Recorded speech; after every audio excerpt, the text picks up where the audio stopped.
সামান্য চাউল কেইফুটমান জগতৰ গৰাকীক মই কেনেকৈ দিম? না দৰিদ্ৰ ব্ৰাহ্মণ হ'লে কাৰোবাৰ বিয়ালৈ গ'লে উদাসকে যাব নালাগে কদাপি। সেয়ে না আপুনি নিশ্চিন্ত মনে এই অন্ননি যদুপতিক দিবগৈ। মোৰ বিশ্বাস যদুপতিয়ে আনন্দ মনেৰে গ্ৰহণ কৰিব। এয়া লওক না। তুমি যি ভাল দেখা না মই এতিয়া বিদায় মাগিলোঁ।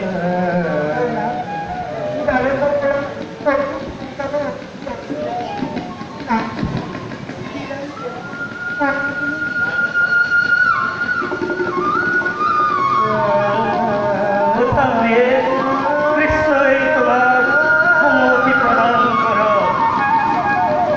আৰু মই এতিয়া আহিলোহে।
এতিয়াও নাহিল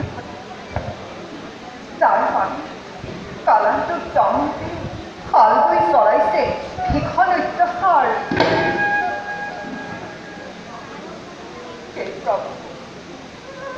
সেই প্ৰভু কি কৰোঁ মই?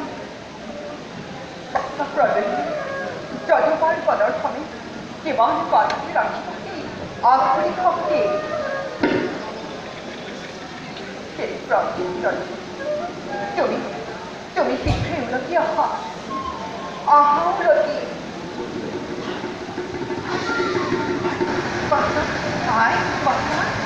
হালবোৰ হাতত পৰাস্ত আজি আমি ৰূপ ধৰি অনৈত্য হালবৈ পৰাস্ত কৰিলে যাদৱৰ সকলো সৈন্য। ক'তনো লুকাল আজি যাদৱৰ অশেষ শক্তি? আই সেই শাল্প অতি পৰাক্ৰমী যদুপতিৰ বাহিৰে আনৰ হাতত মৃত্যু নহয় কদাপি। আই পুত্ৰ আহি পোৱালৈকে দ্বাৰকা যাদৱ শূন্য হ'ব। সাধ্য কি আৰু খামবৈ কিমান বাধা দিব আই? কিমান বাধা দিব আই?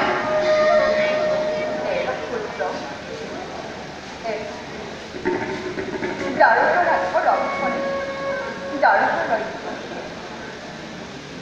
হয় নকৰি বাবাচা। আই অচিৰে আহি পাব দ্বাৰকা বুলি এইদৰ পথৰ পৰা তাকেই কামনা কৰিছোঁ মনে প্ৰাণে। শৰীৰত শক্তি থকালৈকে বাধা দিম সেই দুৰ্দান্ত শাল্প। আশীৰ্বাদ কৰা আই যুদ্ধত যেন জয় হওক।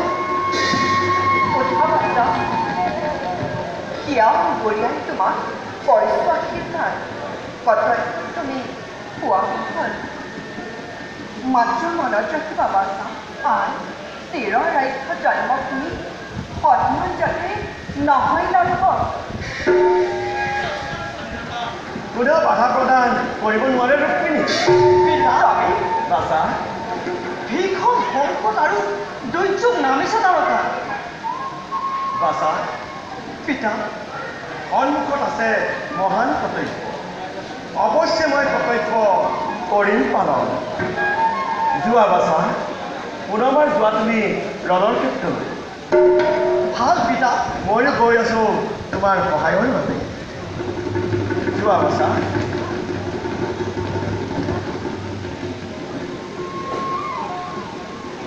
না প্ৰিয়ে বল আপোনাৰ ৰণভাজি সজ্জিত কৰি দিওঁ গৈ ব'লা প্ৰিয়ে বল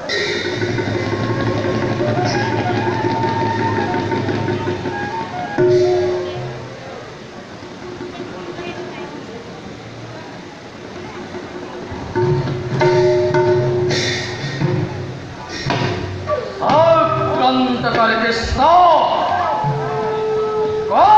আত্মগোপন কৰি সমূৰ্খ সোণৰ তাৰকা আদি চাৰিখাৰ খুব দেখিও কিয় তই বিকাল নিস্তব্ধ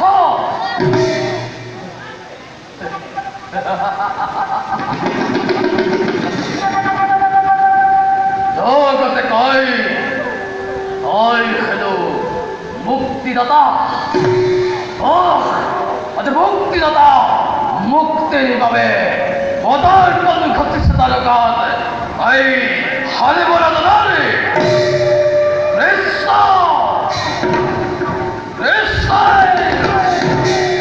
মূৰ্খ সাৰ্ব আচম্বিতা দ্বাৰকাত কৰিব নাপন কিয় বাৰু মৃত্যুক তই কৰিলে আহ্বান কৃষ্ণ এতিয়াও দিছো তোক শীত উপদেশ যদি প্ৰাণলৈ মমতা আছে এই স্থান কৰ পৰীক্ষা সাধুরালিরে সদাবি এই হালে মনত পড়ে কৃষ্ণ রুক্মিণীর স্বয়ংবরত করা মোর প্রতিজ্ঞার কথা সেই প্রতিজ্ঞা পূরণ করি মাঝে ধূপবধ করি অপ্রসন্ন কথা শূন্য করি তোর মন্দ কৃষ্ণ শূন্য করু মেঘে বেশ তোৰ ইচ্ছাই পূৰ্ণ হওক লাগিলে